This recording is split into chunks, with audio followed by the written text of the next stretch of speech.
Hmm. Assalamualaikum warahmatullahi wabarakatuh. Ketemu lagi sama gue Zari di komen aja kamu komenan. Bahwa Alminun. Oke, luar biasa sekali. Jadi teman-teman di kesempatan kali ini, di Alkominum pada kesempatan kali ini kita bersama dengan abang-abang mbak. Mbak ya. Ini mbak ya. Abang-abang yang dikerudungin. Jadi ini di samping gue ini ada Furki. Jadi Furki ini dia ini adalah seorang pendaki, solo traveler juga begitu ya. Dia biasa jalan-jalan sendiri. Terakhir itu yang gue lihat lu ke Kilimanjaro. Betul. Terakhir ke Kilimanjaro sendiri sebagai perempuan. Nah itu yang gue bilang abang-abang mbak ya. Karena abang-abang juga mungkin banyak yang tidak berani atau nggak kepikiran ke Kilimanjaro sendiri. Memang di Kilimanjaro-nya nggak sendiri banget karena lu ikut travel, tapi travelnya itu gabungnya di sana dan semuanya baru kenal gitu. Jadi berangkat dari Indonesia sendiri banget. Dan Furki ini juga dulunya adalah seorang atlet nasional, pernah ikut pelatnas. Dia ini atlet lempar lembing. Bukan. Softball. Softball itu apa? Softball tuh kayak kasti. Kasti. Kasti yang dipukul itu bola tenis. Cuman ini softball gitu. Oh, oke. Pokoknya atlet nasional ya, atlet nasional. Terus gue lihat juga Furki itu pernah ke Gunung Luser. Gunung Luser itu, Leuser itu adalah gunung tertinggi di Aceh. Sebenarnya gunung itu bukan dihitung dari seberapa tinggi dia ya kesulitannya, tapi memang ya tergantung gunungnya. Ada juga yang nggak terlalu tinggi tapi susah begitu.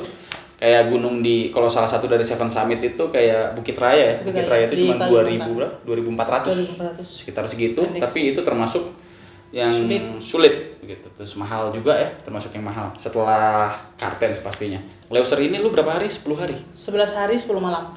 Bolak-baliknya? PP 10 hari di hutan sebagai perempuan, abang perempuan. Dan Furki ini juga gue di Alkomenu ini dan mungkin di YouTube gue ya kayaknya lu cewek pertama nih karena gue menganggap lu emang abang-abang.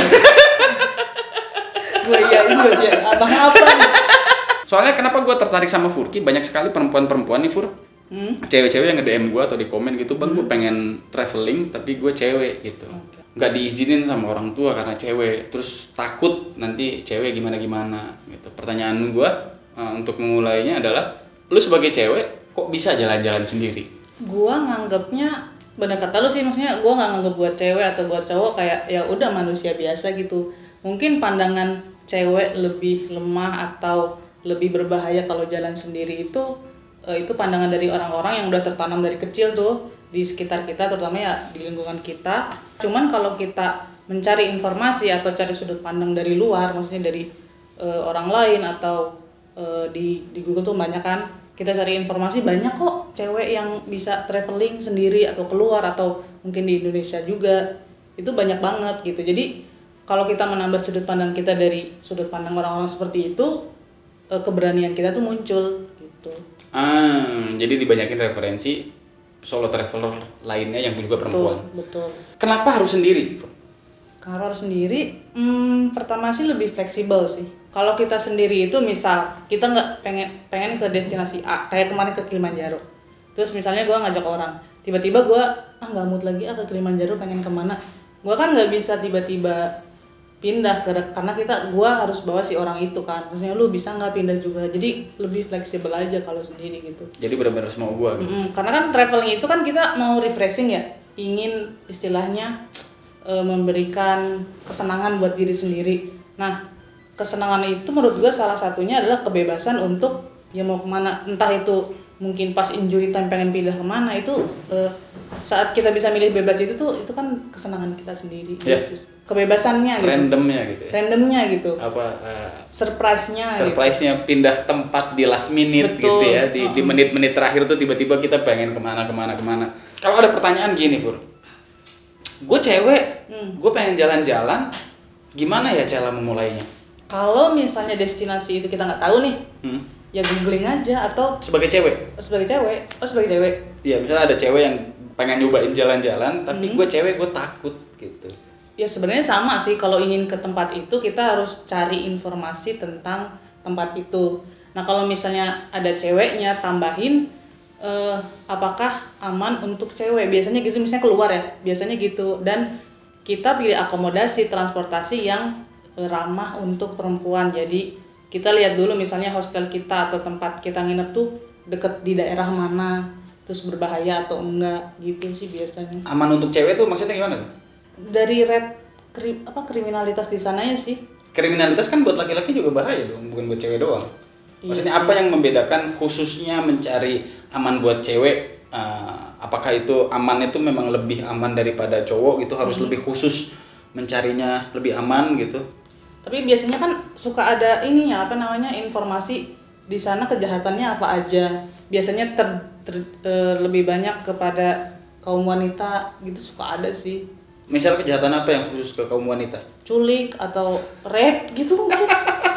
Iya. Lu pernah ada ketakutan itu gak sih kayak ketika lu jalan-jalan tiba-tiba gue diculik, tiba-tiba gue dijadiin pembantu di Armenia gitu? Enggak, gue waktu di Indonesia, masa di Jawa itu sebenarnya gue masih positive thinking bahwa semua orang pasti baik gitu, atau yang baik itu pasti lebih banyak.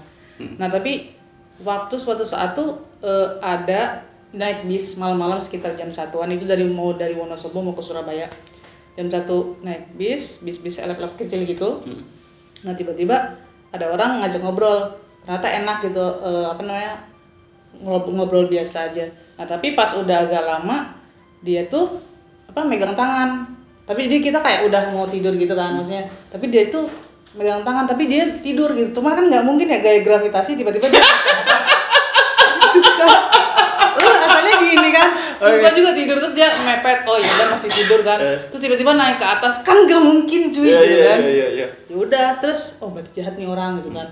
Cuman gua kan baru ketemu yang kayak gitu, terus gua ambil tuh tangannya, ini kenapa mas gitu kan, sambil nyengir gue juga. Oh enggak gitu, akhirnya gue pindah kursi tuh. Nah habis dari situ dia pakai lisan juga sih ngomong, udah turun aja mbak, di mana, ke Semarang dulu kan, jadi dia memang arah ke Semarang kan. Oh enggak, saya mau turun di tengah gitu kan. Enggak apa-apa, ke rumah saya dulu aja. Tapi jadi tetap itu, walaupun gue udah tahu dia jahat gitu, tapi dia terus nyolot. Akhirnya gue keluar dari bis itu. Nah di situ gue ternyata nggak semuanya ada gitu orang jahat, cuman memang kalau dibandingin orang baiknya itu jauh lebih banyak orang baiknya gitu. Nah untuk memastikan bahwa lu akan lebih banyak ketemu orang baiknya itu gimana sebagai cewek gitu? Maksudnya kalau cowok kan nggak mungkin tuh tangan gue dipegang gitu kan? Iya. Nggak mungkin. Seandainya pun ada cowok yang megang tangan gue udah pasti gue pukul tuh. Kalau cewek kan ya jarang lah kalau cowok gitu. Maksudnya yang apa yang harus diperhatiin sebagai cewek untuk bisa dapat kenyamanan dalam keamanan begitu. Balik lagi ke ini ya, kalau setiap kita mau jalan-jalan biasanya kita udah memperhatikan worst case yang akan terjadi. Misalnya kayak gue waktu itu pernah naik gunung sendiri. Ya worst case-nya kalau di gunung mungkin hilang dan udah ada solusi atau penanganannya. Nah, sama saat ketemu orang juga, misalnya ketemu orang jahat atau misalnya dompet dicopet, kita udah tahu apa yang akan kita lakukan jika itu terjadi. Jadi ketika terjadi misalnya dompet hilang, ya udah nggak panik, tinggal cek apa yang hilang atau mungkin kita naruh uangnya dipisah atau seperti apa. Nah kalau misalnya kayak ketemu kayak penculik atau apa, mungkin udah sedia kayak pisau di luar gitu sih. Lalu lu bawa pisau? Bawa pisau. Bukan pisau ini, pisau lipat gitu. Cuman memang ditaruh di akses yang gampang gitu. Dalam keadaan apa kira-kira pisau itu akan keluar? Ya misalnya dia main fisik gitu, narik atau apa. Tapi kalau di kita itu bawa pisau tuh kena, kayaknya nggak boleh deh. Pisau ini kan naik gunung. Oh, lu mau naik gunung? Iya kan naik gunung. Kalau naik gunung boleh. Jadi kalau pisau kan, kenapa nggak boleh kalau traveling biasa bawa pisau? Nggak boleh dong, itu senjata tajam, kita nggak boleh bawa sajam loh. Di mana? Di mana, di jalan-jalan kan kita nggak boleh. Setahu gue gitu, bener nggak sih? Bedanya apa dong sama orang naik gunung? Bilang aja mau naik gunung gitu. Nih, ya gue nggak tahu. Gue nggak tahu deh. Teman-teman mungkin ada yang tahu ya. Nanti gue pin. Tapi kalau pesawat nggak boleh. Kalau pesawat nggak boleh. Iya maksudnya kali ini. Seburuk-buruknya hal yang pernah terjadi sama lu sebagai solo traveler. Sebelumnya nih, lu pernah kemana aja yang sendirian? Kilimanjaro, terus ke itu yang maraton gunung tapi sendiri. Sebenarnya kan kalau di gunung juga banyak orang. Cuman memang gue planningnya sendiri. Berangkatnya kan sendiri di sananya ya pasti kita ketemu orang. Kemana aja tuh Kilimanjaro? Ke Loser berapa orang? Ke Loser mah emang udah di planning, nggak solo traveling. Oh nggak sendiri ya? Nggak sendiri. Cuman memang ceweknya gue sendiri. Iya, ya hitungannya cewek sendiri lah gitu. Terus kemana lagi? Maraton gunung itu ya ada 14 puncak lah. Cuma nggak tahu, lupa. pokoknya itulah. Gue ngerasa depan Furki tuh gue lebih lemah.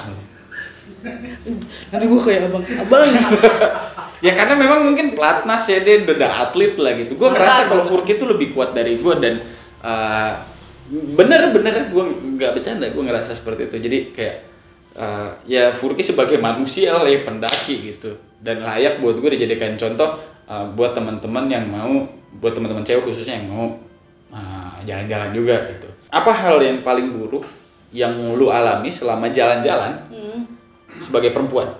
Maksudnya kalau kecopetan ya gue juga kecopetan gitu. Ini yang sebagai perempuan.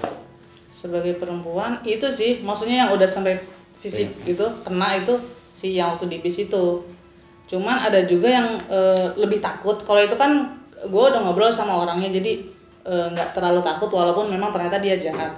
Nah jadi ada di Gunung Arjuna tuh di daerah Malang, itu si maksinya sendiri. Itu tuh kalau nggak salah hari Kamis. Terus kata petugasnya, Mbak naik sendiri? Iya. Kalau bisa sih jangan sendiri, karena hari Kamis itu jadwalnya apa? Yang orang itu tambang itu turun. Oh ya, biar diulirang. Dan salah satunya itu ada yang kurang sehat akalnya katanya gitu.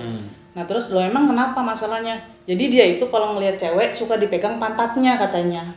Gitu. Terus nah itu udah deg-degan banget, kapan nunggu orang gitu. Karena itu tuh hari Kamis, orang tuh menghindari naik hari Kamis karena nggak mau ketemu malam Jumat sih kayaknya. Nah jadi nggak ada orang waktu itu. Jadi ya udahlah naik aja gitu. Nah itu sama, siapin pisau juga, ya gimana lagi gitu. Jadi gimana kalau pantat lu dipegang, lu mau tusuk gitu? Gimana maksudnya? Enggak, ya nakut-nakutin aja gitu, jangan deket, rencananya seperti itu. Nah terus waktu udah jalan beberapa menit ada kelompok tuh, tapi perasaan takut tuh udah hilang juga, kayaknya nggak mungkin ada gitu kan, terus ramai juga. Terus akhirnya oh ya udah mereka lanjut tuh cowok-cowok itu. Tiba-tiba kan belokan gitu ya naik, ini tuh ilalang. Ada suara orang ngomong pakai orang Jawa tapi kayak marah-marah gitu.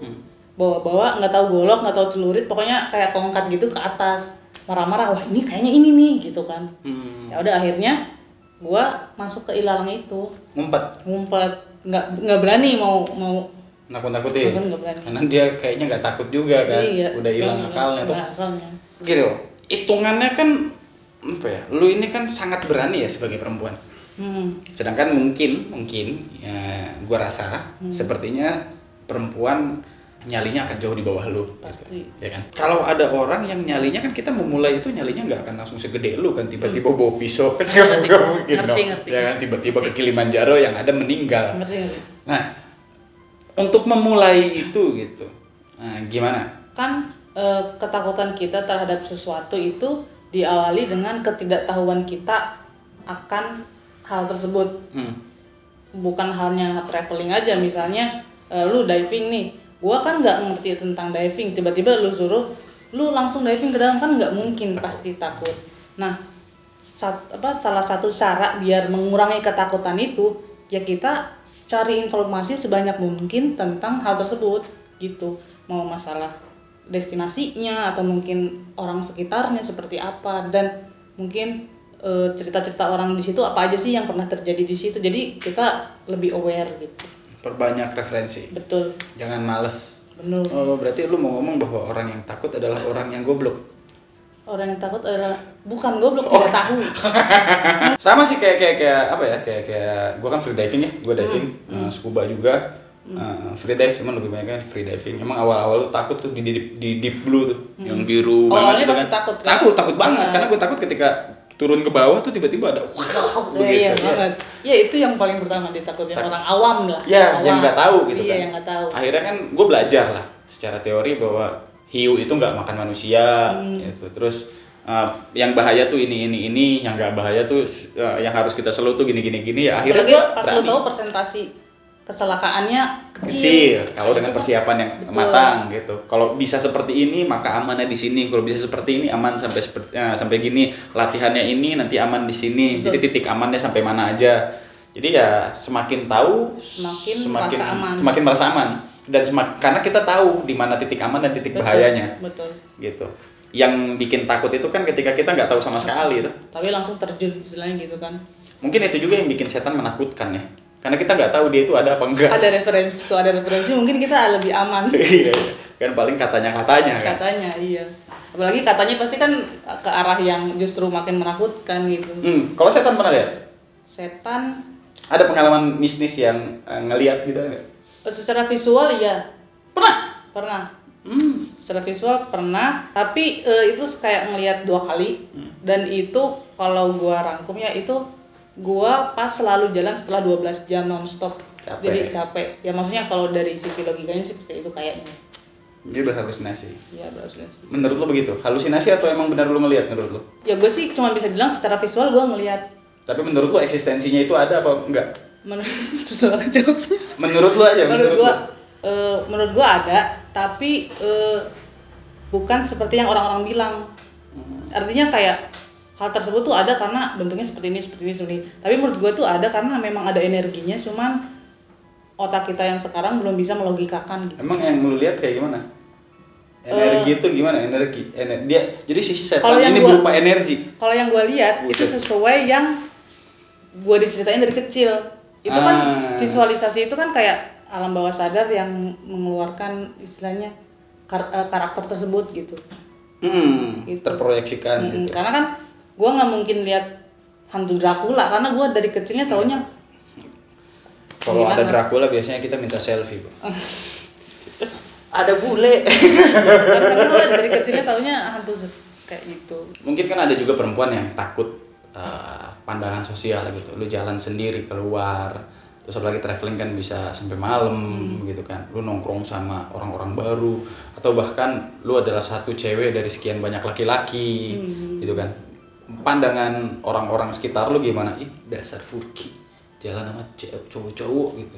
Karena karena orang-orang taunya memang kayak mungkin gue nggak terlalu feminin gitu, jadi orang nggak nyangka kayak gitu sih. Tapi mungkin kalau teman-teman cewek yang feminin atau gimana ngerasa kayak diomongin sama orang itu ya kita nggak bisa ngatur pandangan orang sih. Jadi dari kitanya aja. Mungkin itu karena orang lain aja kurang tahu informasi bahwa dunia itu macem-macem gitu, nggak hanya seperti yang mereka bayangkan. Menurut lu kalau ada cewek yang ngerasa takut untuk diomongin sama tetangga atau orang-orang sekitar atau kawan-kawannya begitu, cuek aja karena kan kita tidak bisa mengatur apa kata mereka. Tapi kan itu nanti mungkin ada ketakutan, gue takut nggak ditemenin lagi karena dianggap seperti ini gitu.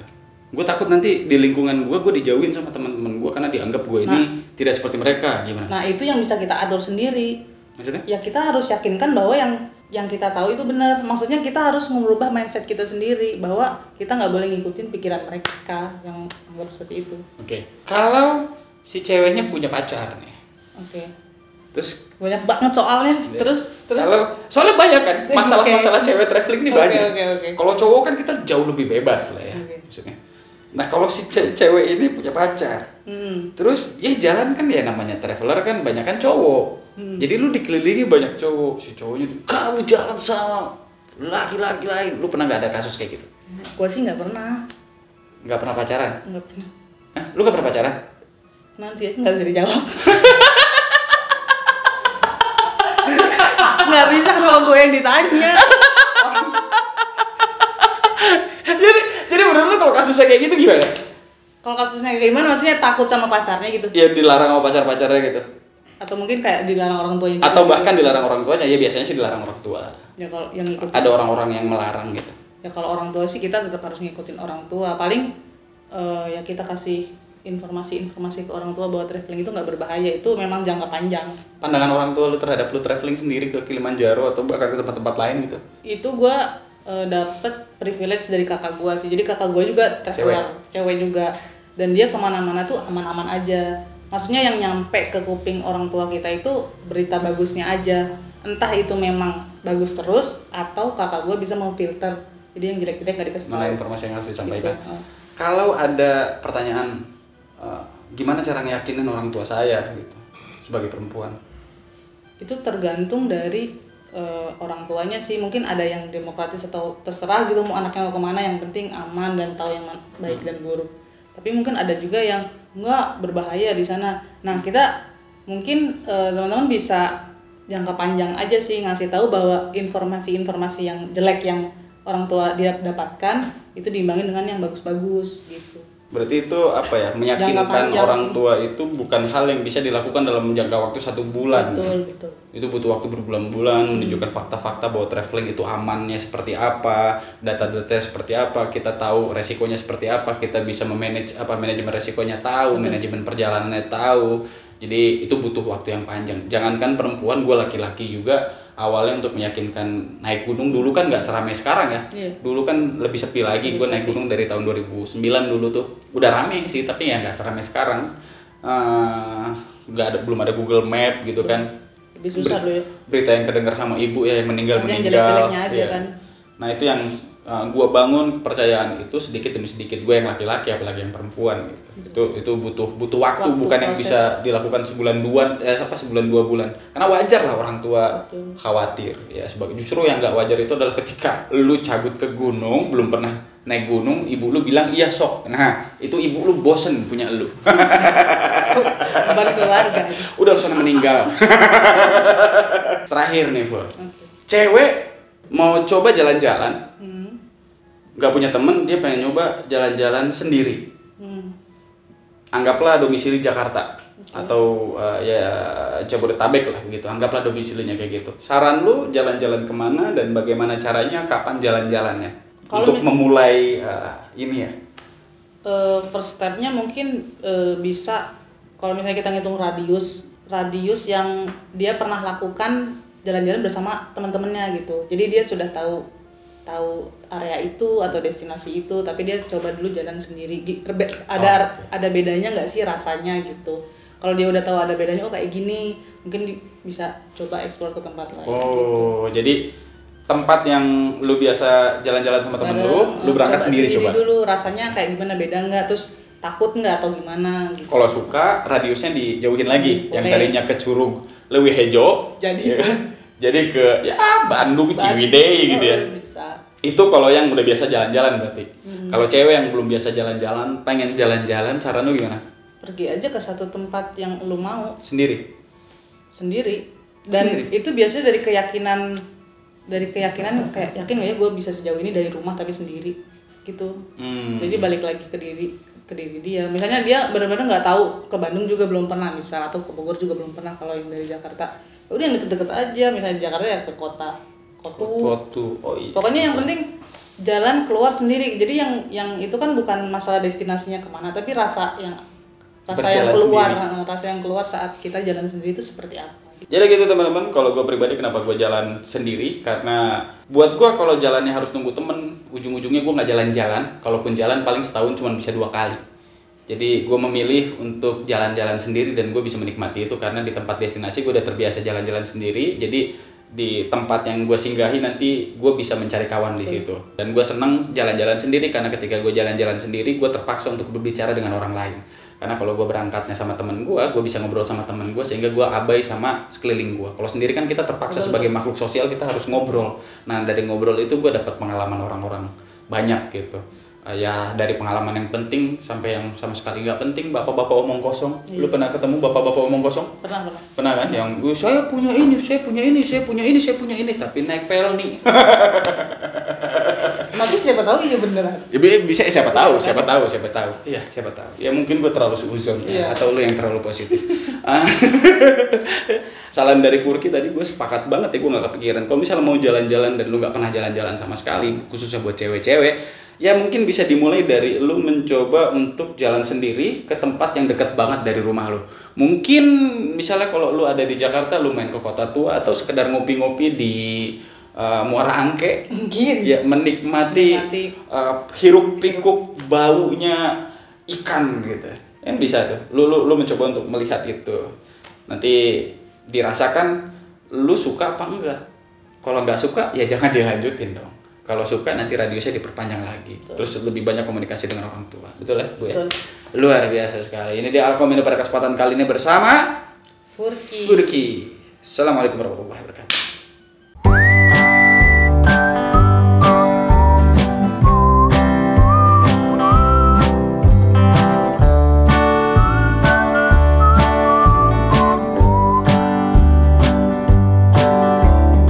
Mbak-mbak, abang-abang, mbak-mbak, abang-abang. Lu pernah pernah dibilang abang nggak? Sering.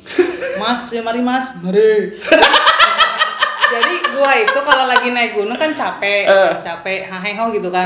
Biasanya orang turun. Kalau mari mbak, mari gitu langsung. Nah kalau dia mari mas, kalau gue bilang mari, kan dia jadi ngobrol loh, mbak, jadi malah ngobrol gitu kan. Gue lagi ngobrol, jadi kayak mari mbak, mari. Gitu. Biar cepat aja gitu. Dan jadi kalau lo ngomongin mari itu nggak ngeh dia nya. Nggak ngeh, kan pakai buff, bisa pakai buff, pakai topi. Atau lu pernah nggak jalan sama cowok dan si cowoknya lebih lemah dari lu?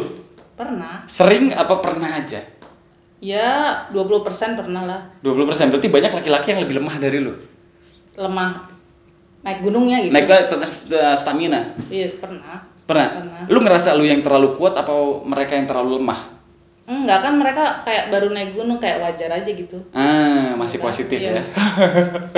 Terus positif dong, harus positif lah. Kalau terlalu positif nggak lucu, Bu.